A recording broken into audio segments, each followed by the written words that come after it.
Take a moment to look back into your past. Where did you grow up? What type of food did you eat? How did you get around town? What were some games, activities, or sports that you played? What were some responsibilities you had? Some of you may have looked back at yourselves when you were 10 years old on a soccer team or maybe playing varsity football in high school.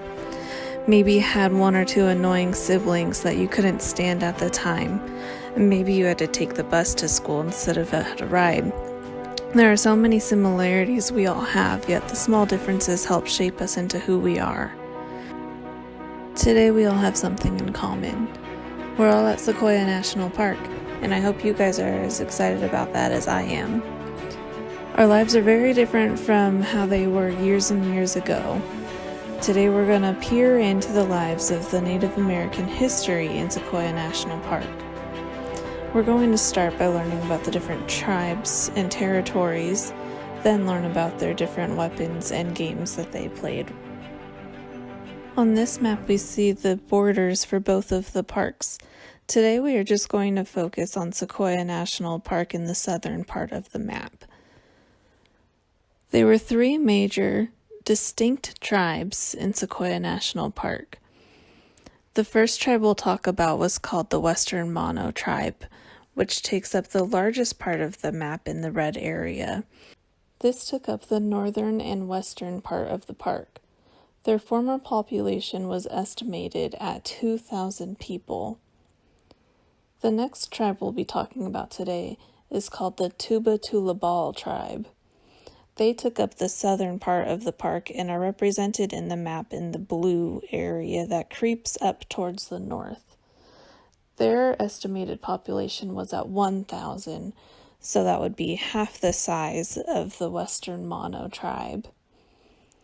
The next area we'll talk about is the Owens Valley Plateau.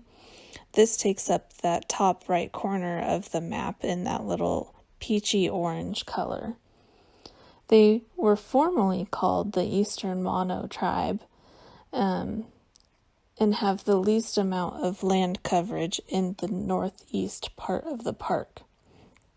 All three of these tribes spoke the language Shoshonean. If you look at the map, in the very bottom part, there's that sliver of blue. These were a large group of people called the Yokuts. This part of the map is right outside of the park. They do not speak Shoshonean and are in subdivided groups of tribes. Each group of people for the Yokuts consisted from 200 to 300 people. The tribe nearest to the park was called the Yadanshi tribe. We'll be talking about the Yokuts along with the other tribes in the area because they did have an impact on the culture inside of the park. Now we're going to take a look at the different types of weapons the Yokuts and the Owens Valley Plateau tribes used. They both used bows and arrows in their groups. The Yokuts made their bows and arrows with and sometimes without 4 shafts. They always used a mountain cedar wood to create their weapons with. Their arrows were always tipped with stone arrowhead tips. The Owen Valley Plateau, on the other hand, was more flexible with their material. They sometimes made their bows out of juniper or birch wood. They always had a hardwood shaft, but used a variety of different arrowheads. Sometimes the arrowheads were made of stone, and other times they were made of petrified wood, like the picture shown. Both of these groups used their bows and arrows to hunt gray fox, usually for the use of their fur. The Yokuts and the Owen Valley Plateaus also both used spears for fishing. Each tribe in the area had their different variety or different ways of playing games. One game that was popular across the country with Native American tribes and groups was a game called Hoop and Pole. This was important to the Yokuts and the Owen Valley Plateau groups in this area. This is where they would have a hoop covered in buckskin and a pole or a spear made of willow and had to roll it from one side to another on the ground without it falling over. Another group that was popular in the Sequoia area was called shinny. It is similar and also called hockey to what we do now.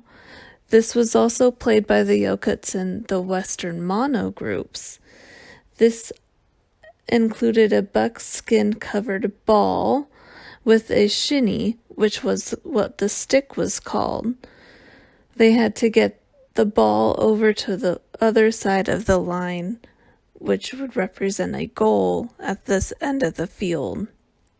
This game was played with different varieties and over time has been explained in different ways. Some of the sticks were kind of curved at the end to create a hockey stick type look to it, whereas other times versions of the game have been described with a little net at the bottom of the stick, more like a lacrosse stick. There was also a hand game that was played in this region. This game is played by hiding the game pieces in someone's palm where someone else has to guess which hand it is under. The game pieces were typically made of wood, bone, cane, or sometimes acorn tops, depending on the tribe and their location. This game is still played, as we can see sometimes today. All tribes in the Sequoia National Park region were known to have a habit of gambling. We touched on a little bit of history today about the Native American history in the Sequoia National Park area. We learned about the three distinct tribes, the Western Mono, the Tuba-Tulabal, and the Owens Valley Plateau. Those tribes were the ones all inside the national park boundaries and spoke Shoshonean, whereas the Yokuts were outside of the boundaries. We learned about their weapons and the different ways they make bows and arrows to use to hunt gray fox for fur, and the different spears that they may use for fishing for their food. We also learned about their pastimes and some popular games like hoop and pole and shinny and the hand game. Many of these games were popular throughout the whole nation, but these ones were known to be played in the Sequoia National Park area amongst those three main popular tribes.